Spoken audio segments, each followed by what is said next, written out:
Gracias por continuar con nosotros. Como anunciáramos hace un momentico, don Carlos Salcedo, abogado, jurista, una fuente obligada a consultar en materia de justicia en la República Dominicana. Bienvenido, don Carlos, ¿qué tal? Yo me siento muy bien aquí, buenos días. Buenos días, denos la fórmula, doctor, que usted está cada vez más joven, denos la fórmula. Ejercicio y buena alimentación.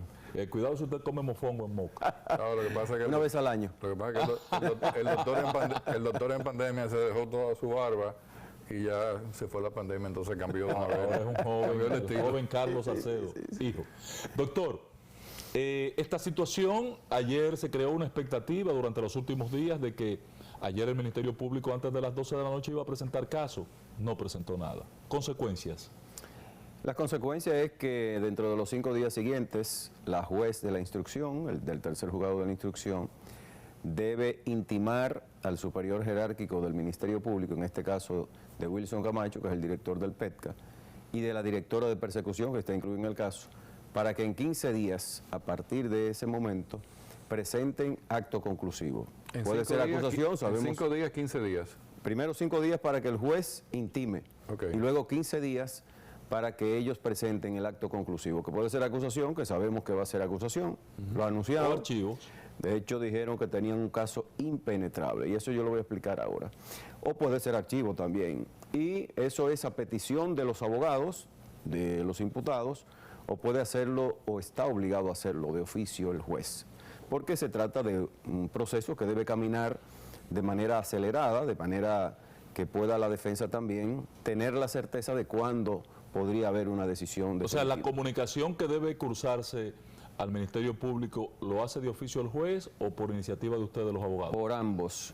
Ahora que hay una audiencia el día 9 de revisión obligatoria de medida de coerción, es la oportunidad ideal para pedir al juez, a la jueza en este caso, que intime al Ministerio Público. Yo pienso que el Ministerio Público en este caso ha tenido un desbordamiento de trabajos, eso es entendible. Ha anunciado que tiene un caso impenetrable. Yo estoy de acuerdo con el Ministerio Público que es impenetrable porque se ha cerrado, ha mantenido eso en un claustro cerrado y es muy fácil trabajar solo y por eso es impenetrable. Nosotros no hemos podido penetrar ahí, pero eso tendrá consecuencias. Todo lo que se anuncia y lo dice el Ministerio Público lo está diciendo una parte del proceso. La parte nuestra viene después. Y lo que ha hecho de cerrarse en el caso, de no entregar toda la información, todas las actuaciones, todas las evidencias y pruebas, evidentemente que milita a favor de los imputados porque eso constituye una flagrante violación a derechos constitucionales, sobre todo a una eficiente defensa. Pero se entrega a la prensa. Lo entrega a la prensa como una forma de condicionar a la población dominicana y también condicionar el sistema de justicia, condicionar a los jueces.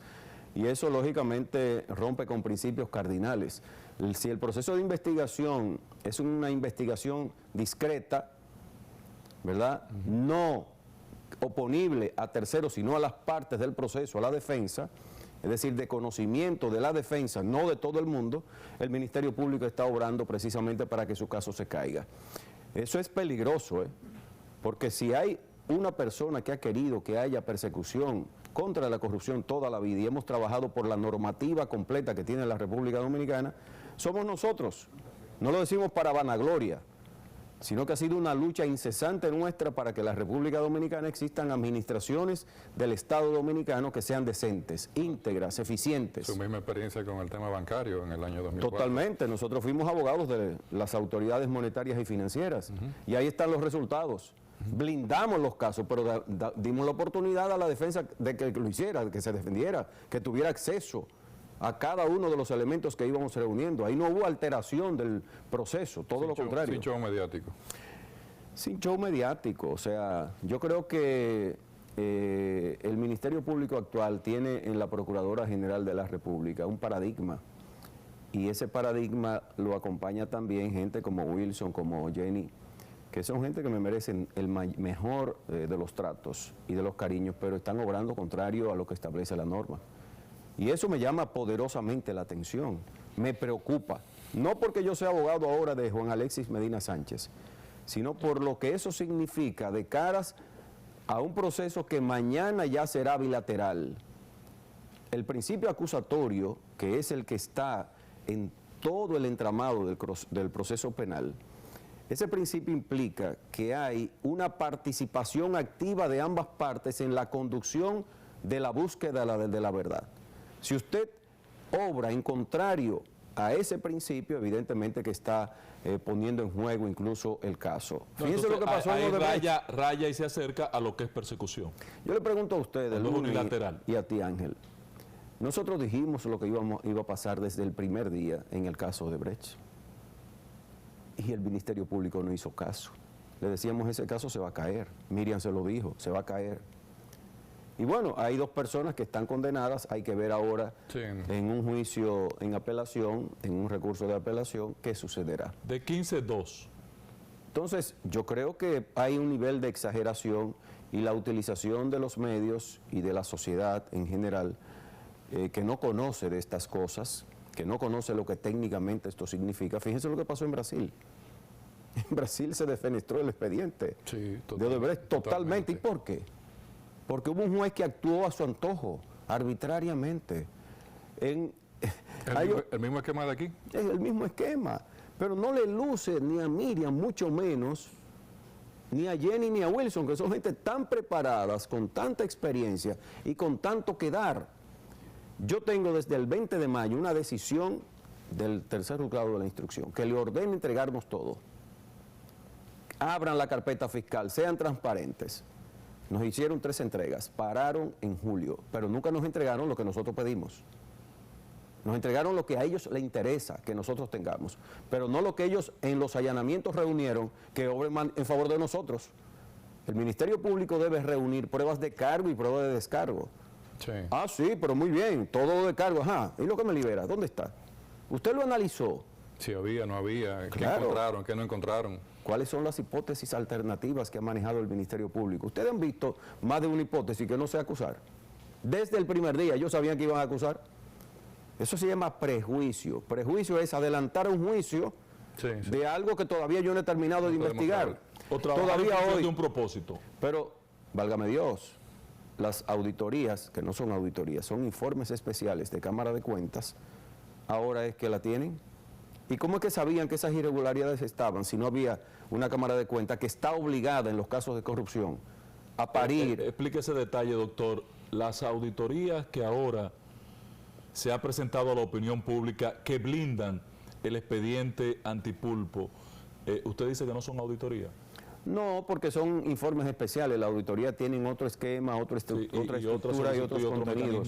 Me permiten los dos hacer una aclaración técnica con el tema de la auditoría, porque realmente eso no es una auditoría. Porque si hubiera sido una auditoría forense, por ejemplo, hubiera habido que hacer un aterrizaje a los activos, a las propiedades, a todo, y ligarlo con eso. Ese es un informe a un expediente. No es una auditoría como tal. Correctamente. Mira, en virtud de la ley 1004 que establece la Cámara de Cuentas, que es un órgano constitucional, necesario para la fiscalización y control externo de las finanzas públicas, de los bienes públicos, que incluye también a aquellas entidades particulares o de derecho público que reciben fondos o contribuciones del Estado. Sí. Esas auditorías o informes especiales, en este caso, que es lo propio, son informes a requerimiento, pero pueden ser también de oficio. En este caso fueron a requerimiento del Ministerio Público. Ojo, esas son sus facultades. Y el Ministerio Público está obligado a asistirse de la Cámara de Cuentas para poder producir un desenlace de acusatorio. Sin eso no camina el proceso. Y eso está muy bien. Ahora, cuando el Ministerio Público le solicita a la Cámara de Cuentas, hágame una auditoría en este orden, ya hay un precondicionamiento.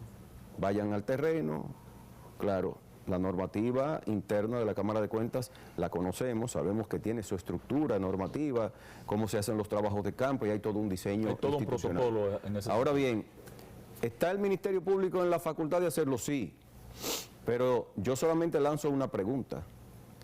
Cuando usted le dice, vaya a Bonao a buscar una pila de cuarto que hay en un séptico, ¿qué significa eso?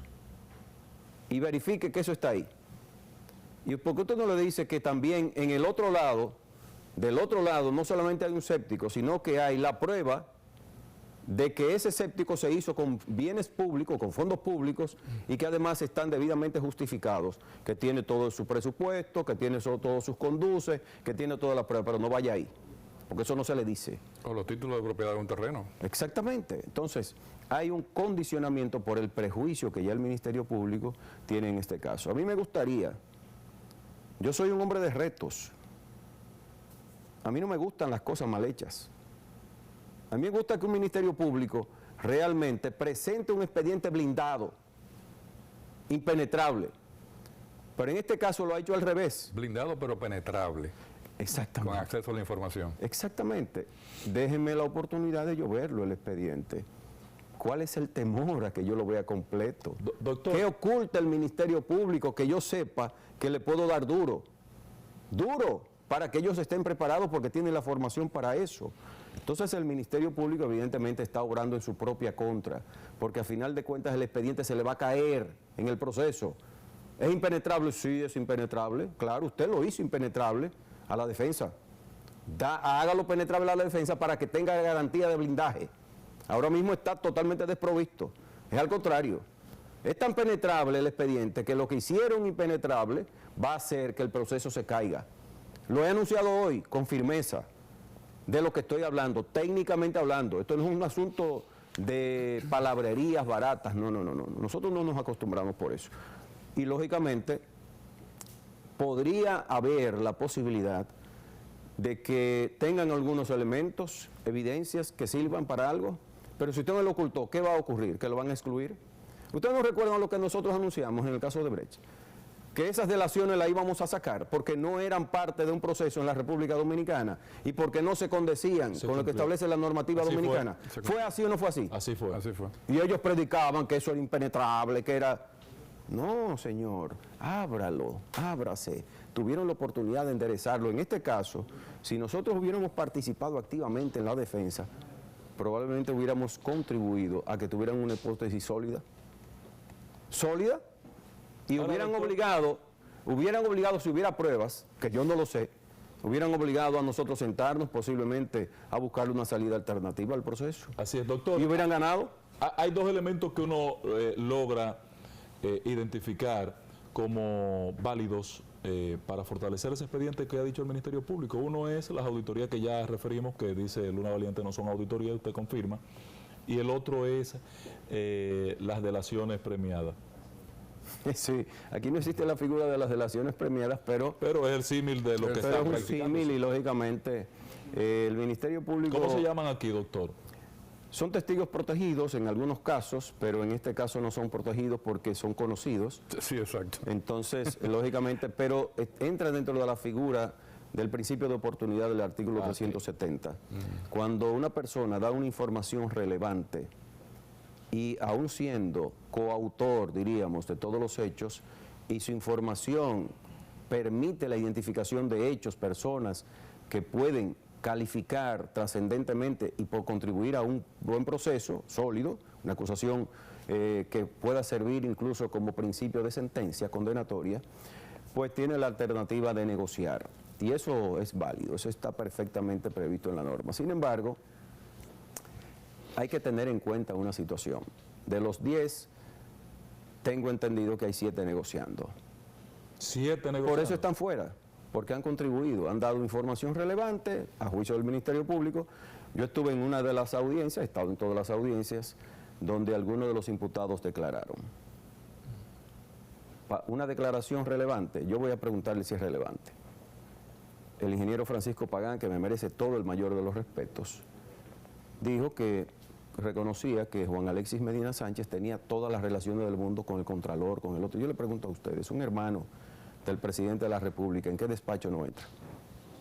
Eso no es una información relevante, eso lo sabe todo el mundo. Ni es un pecado. Si entramos, Y además, si entramos cualquiera de nosotros. exacto, Claro, de influencia, que no tendríamos que, cuando una persona llega a ser presidente de la República, tiene que entonces mandar a la extradición a todos sus hermanos, familiares, hermanos, hijos y demás que ni siquiera puedan vivir en la República Dominicana. De hecho, relevante fuera el conflicto de intereses directos entre negociaciones entre ese funcionario y todos los funcionarios. Correcto, pero segundo, se ha vendido la idea en la República Dominicana de que negociar un familiar del presidente de la República con el Estado Dominicano es pecaminoso. Primera cuestión, ¿quién negoció? ¿Juan Alexis Medina Sánchez o una empresa? Hasta donde yo tengo entendido, yo, para que los que no lo saben, yo fui profesor por mucho tiempo de Derecho Comercial, Derecho Societario. Yo soy experto, a mí no me gusta hablar de experto, yo soy abogado, pero fui profesor y formado en el área corporativa. Conozco un poco de eso. Y hay una diferencia capital entre una persona jurídica y una persona física. Claro, claro que La sí. persona jurídica es una persona que nace en la vida social para generar obligaciones, derechos, etc. Si yo, Carlos Salcedo, formo una compañía, ese patrimonio de la compañía es totalmente separado del mío. Claro. Y puede jugar, diríamos, o actuar en la vida jurídica. Primera cuestión. Entonces, si Juan Alexis Medina Sánchez está ligado a alguna de las empresas, directo o indirectamente, no es pecaminoso. Puede negociar esas empresas como persona jurídica. Ahora, si lo hiciera él personalmente, si se quisiera levantar el velo corporativo, el velo de cada una de estas sociedades, al levantar el velo queda él. Ahora, el artículo 14 de la 340 dice claramente cuáles son los funcionarios que no pueden negociar con el Estado. El hermano del presidente puede negociar con cualquiera de los ministerios, direcciones del país, no está excluido, no está excepcionado. Ahora, que se quiera de ley referenda, es decir, en una próxima legislación, ahora ya de ley elata, es decir, una ley que existe, que lo protege a Juan Alexis Medina Sánchez. Usted dirá, bueno, pero es indelicado, es nepotismo, que un hermano del presidente vaya a un ministerio y trate de vender algunos productos o revender algún servicio. Bueno, pero la ley lo permite.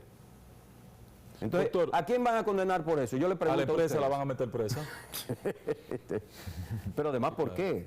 Porque usted tiene que demostrar que esa empresa, por ejemplo, le vendió al Estado y no le entregó los productos. O que, como dice la Cámara de Cuentas, de alguna manera sobrevaluó. Y nosotros tenemos las pruebas contrarias de que los precios que había en el mercado eran superiores a los que Juan Alexis Medina Sánchez proveyó al Estado Dominicano. Ese informe es fantástico. Doctor, dice mire. al final, perdón, que hay que devolver 3.500 millones. Doctor, Sí, sacado como no, una cosa terrible, Doctor, desde los pelos. hay un tema que a mí me ha llamado la atención. No he tenido la oportunidad de hurgar en las auditorías, en los informes. Quizás usted ya ha tenido la oportunidad. Pero cuando uno ve casos como la de la hermana del presidente de Medina o el del señor Rosa, las alusiones que conozco son de aspectos administrativos, inobservancias administrativas.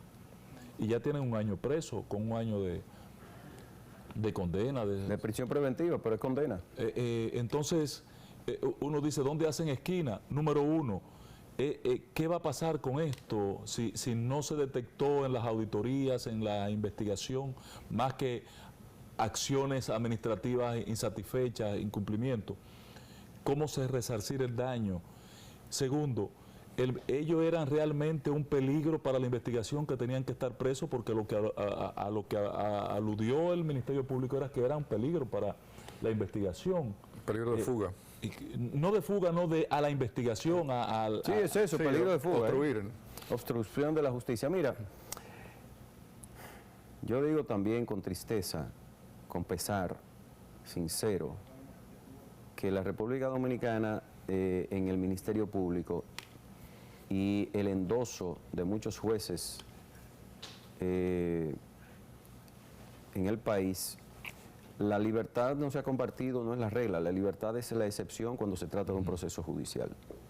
Eso es un mito ya. O sea que hay una condicionante de los jueces, cuando salen en la prensa, ellos están condicionados. Inmediatamente están condicionados y sobre todo ahora hay 3 informes del Departamento de Estado Sí. en apenas una semana. ¿Eso es fortuito o es conducido a? Yo le pregunto a ustedes, ese es el Estado norteamericano del que yo tanto hablo por la solidez institucional, y de no intrusión en los asuntos internos de otro Estado, y el Ministerio Público se sirve de eso para tener mayor fortaleza para no resguardar derechos.